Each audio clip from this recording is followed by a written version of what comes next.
in church land, we say a lot that you can't outgive God. Yeah. Maybe we need to have a battle, see who can outbold prayer the other one. That sounds like a horrible idea.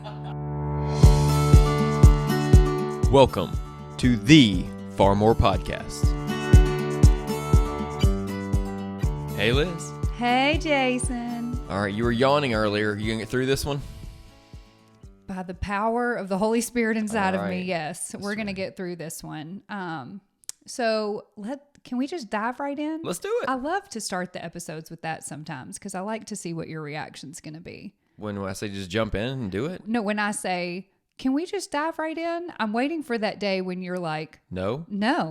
let's Listen, talk about other things hang first. on. We know I'm not the small talky kind, so I'm like, oh, we're going right into the thing? Yeah. Yes. Let's get to the meat and potatoes of the episode.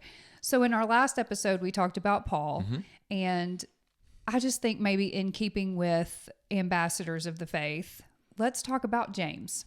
Okay. James being the brother of Jesus. Was he a half brother? But how about that standard anyways, the brother of Jesus? Well, right.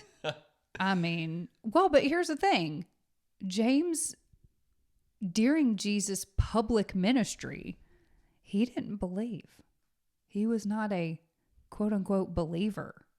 It was not until after Jesus' death, burial, and resurrection that James came to be a believer. So my first thought is, how can you walk alongside Jesus his whole life, see what he's doing, and not believe? Well, the thing is, and choose not to believe, right? Again, it's his brother. Yeah, so James chose not to believe, as I'm sure he was paying attention to Jesus' ministry, as his brother. Now, I'm an only child, so I can't relate to this, but I do see sibling dynamics in our kids. Oh my gosh. Right? And they don't believe each other in anything either, so or choose not to. So well, yeah, but if you think about Jesus's public ministry, he was performing miracles. Well, there was a lot of people that were claiming to do miracles too. Not many people were claiming to be the Son of God. That's fair. Right? But I think the fact that James did become a follower of Jesus post-resurrection, just like Paul, is another fact point in history for me. That Jesus actually did resurrect from the dead. Right, that he did what he said he was going to do, and that it actually happened. Correct. So you go, I don't believe you, I don't believe you, I don't believe you. You died. You showed back up, and I spoke to you and talked to you. Okay, I'm kind of in on that. Right. Kind of hard to disbelieve. Correct. After that sort of transformational moment. I think for me, James is one of the big fact points in the Bible that he did, being his brother, not following him during the ministry, experiencing Jesus post-resurrection, then goes on to be a disciple, if you will. Yeah. Is just another fact point that Jesus did raise from the dead. Well, what's even crazy, well, it's not even crazier, but what's crazy to me is in the book of James, I believe it's like verse 1, maybe verse 2, but it's in the first chapter. James literally refers to himself as a slave. Now, this is in the version that I have. A slave of God and of the Lord Jesus Christ. So he's going from one extreme, just like Paul, he's going from one extreme to the other. And that, again, it's convicting, it's inspiring. But what I do love about the book of James, even though it is a wildly challenging book. It's one of my favorites. I know it is. It's that James gave us practical ways to live out our faith, which I think is that one of the reasons you love it so much? Yeah, because you are such a practical person? Well, it's an action-oriented book, right? Yeah. It's not just using words like believe. It's, hey, believe and do this thing. Yeah. And you're doing this thing because you believe, and it's showing how they're connected. One, and you're talking about being a slave. He's pragmatic in his language too. Like, count it all joy when we face trials, because we're going to, but that's how we grow. Right. So he calls it out on the front end, and just, it doesn't pull any punches for me. And that's, I like the directness of it. You sure do. There is no beating around the bush with you. It is, this is how I feel. Take it or leave it. And I'm like, okay, let's go. Let's go. That's what James is doing, is saying, I'm going to call it. I'm a slave. I'm surrendered to this thing. Pushed back for years. This is my brother. But clearly he's the real deal, because I've experienced him after he rose from the dead. Yeah. Well, gosh, could you imagine being the brother? Maybe it's actually, in some ways, it made being Jesus's brother easier. Him not believing. Because could you imagine if he had chosen to believe, to be the brother of Jesus, knowing full well who he was as the coming Messiah? How do you even measure? You can't. You can't. Number one. So you put him in either one of two camps. Either you're saying my brother is the son of God, or you're saying my brother is crazy. Which he did. Correct. Those were the only two conclusions you could come to. Yeah, and the Bible even says Jesus's brothers. So that was interesting. I didn't know he had multiple brothers. Pretty much called him a lunatic. Well, thanks a lot, family. Thanks for the familial support. I think that James, he came around, but he had to see and witness the resurrection in order to do that. I think that's why I appreciate James so much. He had to see that. He had to be an eyewitness to it. It wasn't just hearing stories. It wasn't just blind faith. It was, I had to see and experience something for me to be all in. Well, but what is great is that he talks about how genuine faith results in a transformed life. Ergo, if you experience genuine faith and you have had a transformation, your actions will naturally follow. And I think that that's one of the other things you appreciate. Or is it a challenge for you? I mean, it's definitely a challenge for me. I think the key point in your statement there was an actual transformation. Right? Not a manufactured one, not an academic one. Like, a real transformation leads to actual change. One of his big calls to action is to live a consistent lifestyle, and that's the one that discipline that I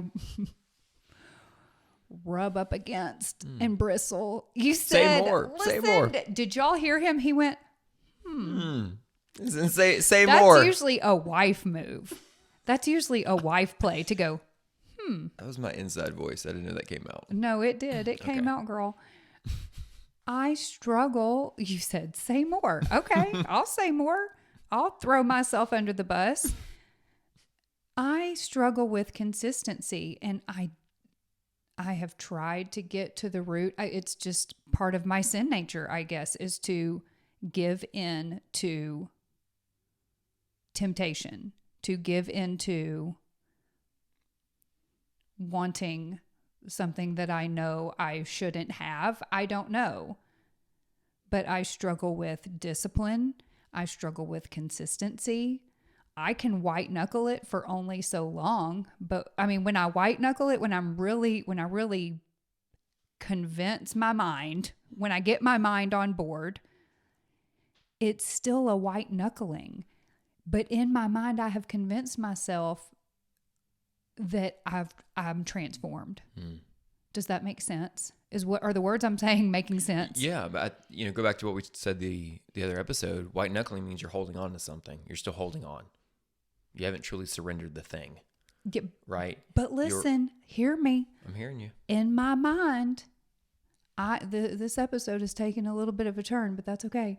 In my mind, I truly do believe that my transformation has happened.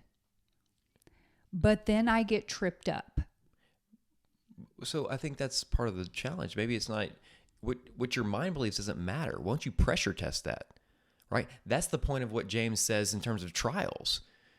Your real faith doesn't come out. Your growth doesn't come out until you have trials and tests.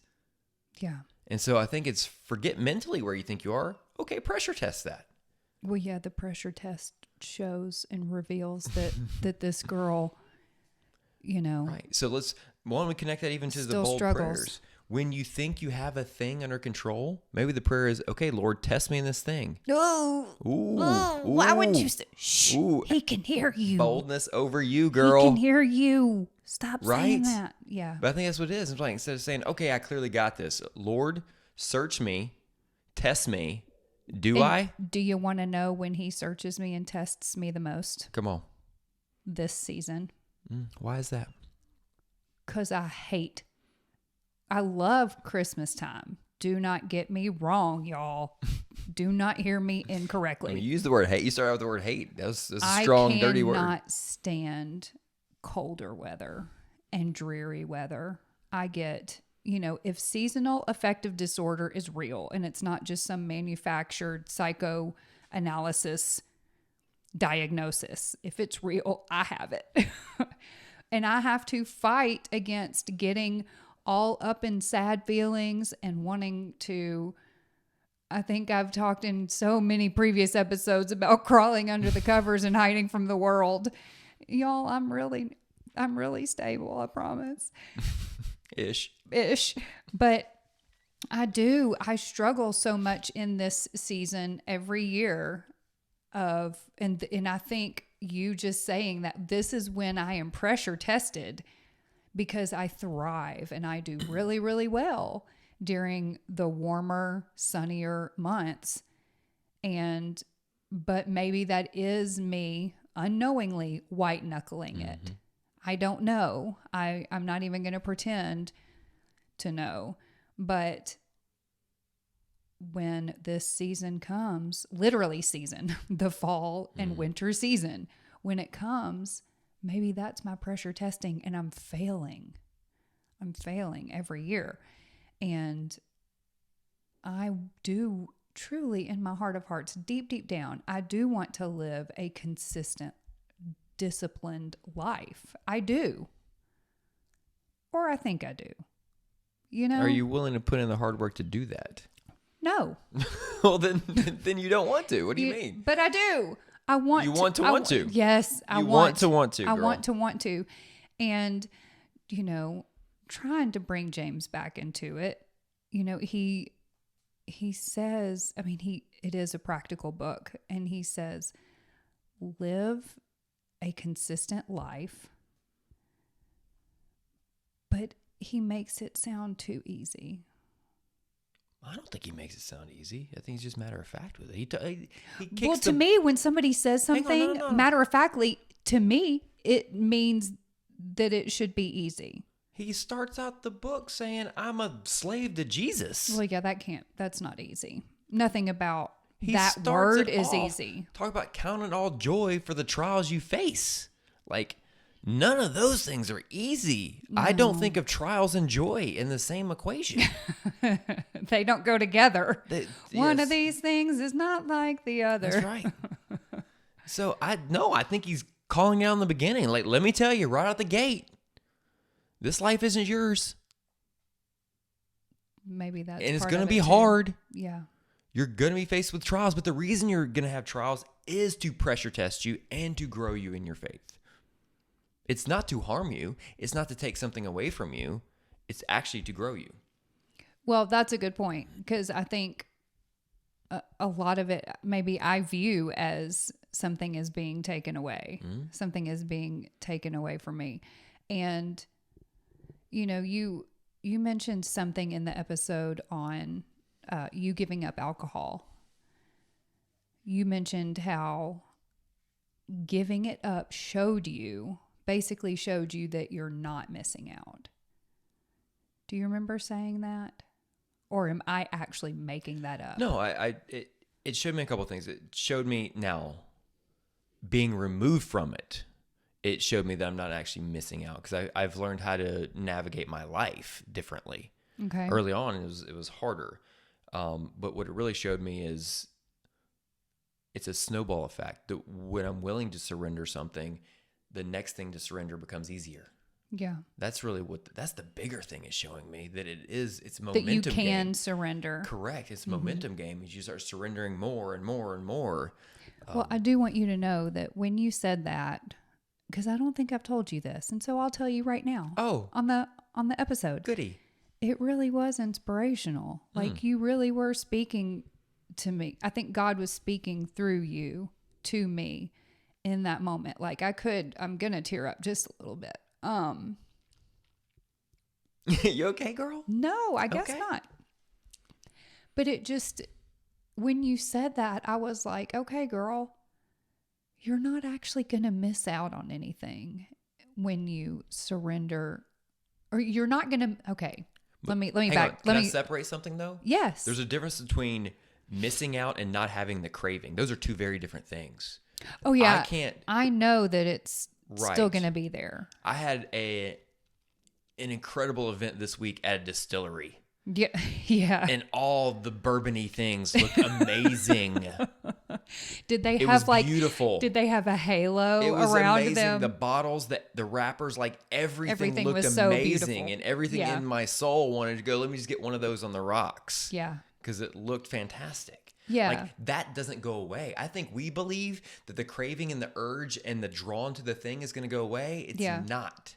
Yeah, and I don't believe that. So I do, but thank you for that clarification because there might be people out there who were like, well, if I've given this thing over and I've surrendered and it's been years since I've had it, then I shouldn't have. I know that that's not the case because hello, sin. The sin nature is always there. I think what I mean is it was inspirational in that, number one, giving over of that thing does lead to more confidence in giving over the next thing, but that there will be freedom. I think that you have experienced freedom from surrender, and I want that so badly. Well, but also understand what I had to do is make a hard choice of the answer is no. It's not I get to manage this thing.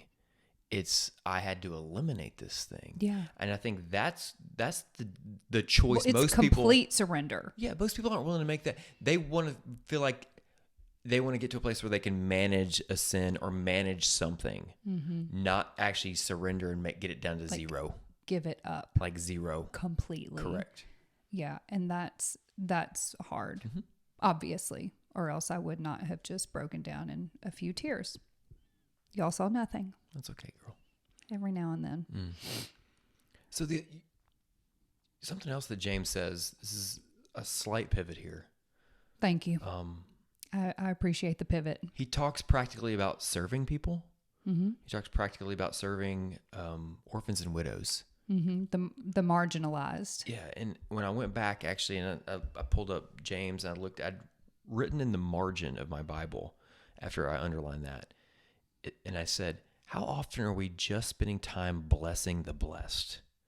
Oh. Right? And I think about that in a holiday season of all of our holiday parties, all these things that we're doing at events. Yeah. You know, whether you have a bunch of people over your house and all the money we spend on presents, how much time do we spend blessing the blessed? All of it. Most of it. Most of it. And so that was a very convicting and practical thing that happened like 10 minutes ago before we jumped into this, because I just happened to flip that up and see that in the margin of my Bible. And so I do want to carry that into the season of just being aware of how often are we blessing the blessed, and are we doing that in a quid pro quo fashion, meaning we're doing that for people that could also do the same thing for us. And it becomes reciprocal. The cycle we get into is, I'm going to do this thing for you, and you can do this thing for me. And so I'll feel good when I do it, then you get to feel good when you do it. Right? And that's how we keep ourselves. A lot of self-gratiating there. We keep ourselves trapped in the we actually do nothing cycle. Yeah. One of the things he talks about, and I struggle with this a little bit, he talks about not judging or criticizing others. And when we say others in this context, other believers. Other believers. But he also talks about how when we see another believer, I'm going to use the phrase steeped in sin, that we're supposed to bring them back. So I'm a little like... So your struggle is, how do you do that without judging them? Yeah, like, what's the difference? Well, I think the Well, difference then is, help me. the difference is intent on that. Is it coming from a place of love Versus or judgment, which is not judginess. love, right? Love comes from judgment comes from a place of pride. I'm better than. I don't have that sin problem. I can clearly see your sin problem, even though you can't see it. That comes from a place of pride. Yeah. Well, and we've talked about that before, how it's so much easier for us to see, Of course. everyone else's sin than it is our own. Yeah, but I think before you approach those conversations, you better make sure you're prayed up and filled with the Spirit. Well, yeah, because we can end up doing so much more harm than good. I mean, driving people away from God.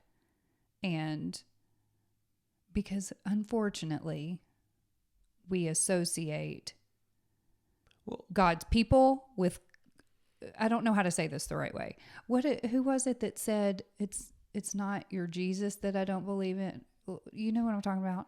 It was Gandhi. The Gandhi's quote? What is Gandhi's quote? Because I'm like completely shredding it. It's basically, I like your Jesus, I don't like your Christians. I like your Christ. It's not your Christ I don't like, it's your Christians. And we need to get out of our own way, I think. Well, I think we said this before. It's not our job to fix people.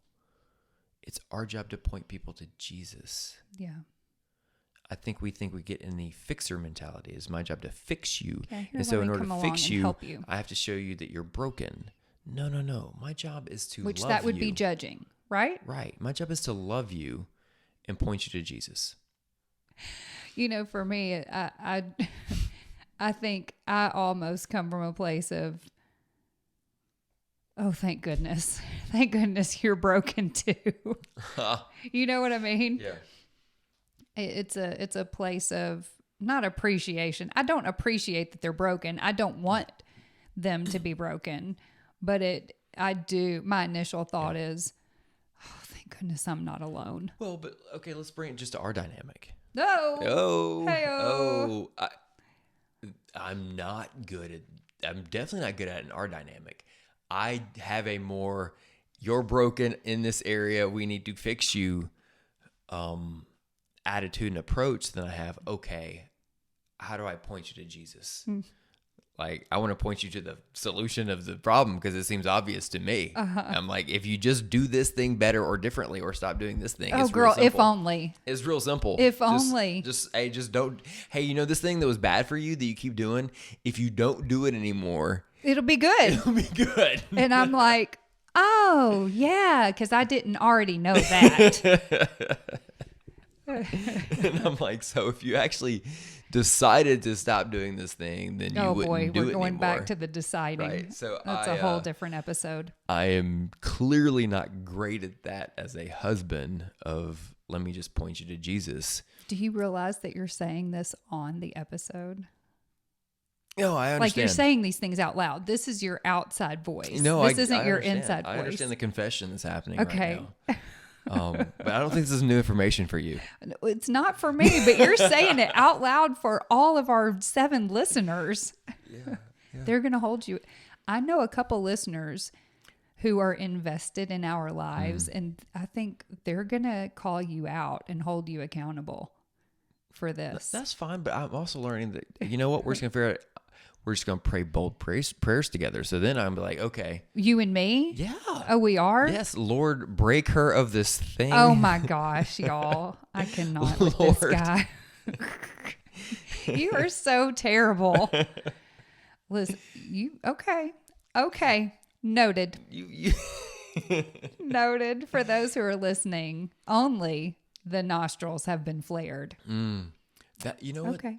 You know how in in church land, we say a lot that you can't outgive God. Yeah. Maybe we need to have a battle, see who can out bold prayer the other one. That sounds like a horrible idea. And squash. I veto. Well, you were flaring your nostrils. You were like, I'm in this game. Now all of a sudden you're like, yay. No. Hello, that's me. Okay.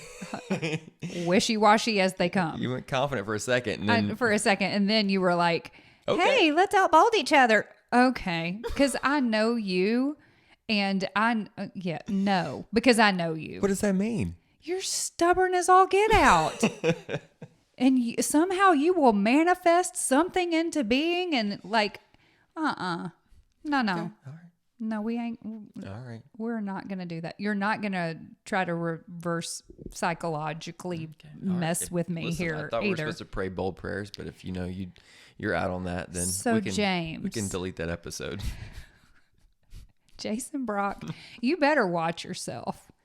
I know where you live. I know where you sleep. All right, so let's bring us back to James. What's he told us? You know one thing we didn't mention? What's one thing? He said to avoid favoritism. And I think specifically based on wealth, social standing, and I think too often we do that in church. So we have that. There's a word that embodies this, and it's cliques. I think that, and that also ties into the not being in harmony with one another because we are divided inside of the church. And that part also of that is that from also was favoritism. tied to his passage of blessing the blessed too. We Okay. That's really where a lot of that comes out is showing the favoritism, yes. And so let's get showing favor to the favored. Right. Let's get all of our buddies together here and have a big cookout. And look, we're going to spend hundreds of dollars smoking meat and hanging out.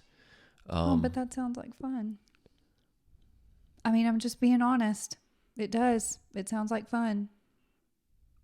But we're not called to fun necessarily. Are you sweating? You okay? I'm okay. Okay. Well, everything's fine. your face doesn't seem excited about this. Like, I think It's not that I'm not. I don't know what it is. You are. What's interesting on this episode is you seem to have a lot more tension on this episode. Normally I'm having the tension, but I think we're talking about like discipline and trials, and we're talking about trials, you're sweating, endurance, suffering, discipline. Yeah. And I'm like, that's my type. That's my type. Yeah. Well, hello, newsflash, girl. We different. When it comes to being loving and being patient and showing kindness, that's where I'm in more my wheelhouse. What are you trying to say? When it comes to discipline and running the race full out all the way to the finish line, a consistent lifestyle, this is where I struggle, and this is not a newsflash. Well, you know this. But So of course I'm going to be a little bit more anxious during this episode. But there's a difference between struggling with it and like being against it. Like, I'm not against loving others. I'm not against those things. You like are physically bristling at some of these topics. Because it's so hard. That's why I am. How do you physically bristle? Your whole face is bristling. You have a bristle face. So if you're not watching this episode, apparently you need to watch so you can see my face bristle. Bristle. I have a bristle face. Yeah, it's hard. That's why.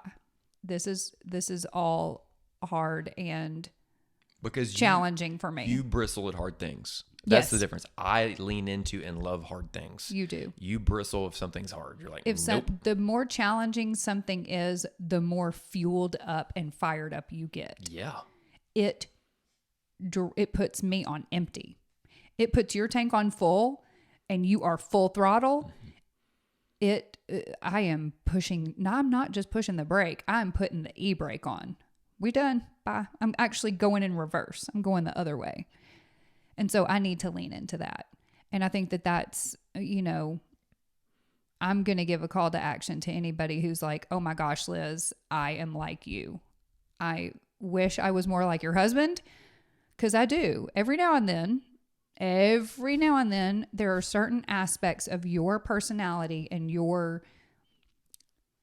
just who you are that I wish I embodied more, and would love to say that I am working towards doing. But I think for those out there who can identify with me, I think the call for us is we got to just give it to God. And I don't say that in like a churchy, just give it over to God and pray about it and then do nothing. That's not what I'm saying. But what I am saying is that it is a spiritual battle. This would have to be for a whole other episode, but you and I have talked about before. I used to disagree that it wasn't a spiritual battle, that there was something just chemically wrong with me, but which there might be, but we have to recognize it as a spiritual battle, recognize it for what it is, and I don't ask the Lord for help like I should in this area. Well, I think it's two things. It's asking the Lord for help, maybe even asking the Lord to put you in difficult situations that you have to show endurance on, or even you intentionally putting yourself in difficult situations. I mean, we're in the book of James where we're getting pragmatic here. I'm just trying to say, hey, here's some. I could write some practical things up. I if you'd know like. You could. I'm not ready for you yet. I could help. Nope. Okay. I don't want your help yet. I will let you know. And just like in one of the previous episodes, we encouraged y'all to follow along in Jason's journey on something. I can't remember exactly what it was. Y'all can follow along on my journey with this, because this is, I'm just being super honest. This is where I struggle greatly. And I know I'm not alone, y'all. I know that there are many, many, many, many people out there who have this same struggle. And instead of commiserating together, which is not healthy, we need to encourage each other and spur each other on, pray for one another, and encourage each other to do. I can't even say the words. Like you're going to sign up for 75 hard tomorrow, like you're in. How about January 1? We could do that. It can be our If you should do it, you should do it tomorrow. Well, yeah, I don't feel called to do 75 hard. You're not going to necessarily be called. It's not a calling. You just got to put yourself in the situation to do it. I'll pray about that. Boldly? I will too. I'll join in. I love you so much. Y'all, I think we're going to wrap this one up because I'm starting to sweat. Trying to get off the mic fast. I am trying to get off the mic fast. Get out of here. I say it every time. We are so glad you're here. This was a really hard episode for me to record, and it was my dumb idea to talk about James, but there's a reason for it. I know there's a reason for everything, whatever. Wow. But yeah, I'm real salty about it, but it's okay. The Lord and I are going to work through it. So glad you're here. If you were not following us on social media, please do that. Facebook, TikTok, Instagram, YouTube. We are at Far More Podcast. And will somebody please send me an email and tell me? You can send it anonymously from some like dummy email account. Just say, Liz, I struggle with this too. I just need a little bit of encouragement. I need to know. I just need to hear that there are other people who are like, oh my gosh, girl. Yes, I am right there with you. farmorepodcast@gmail.com. We can pray for each other.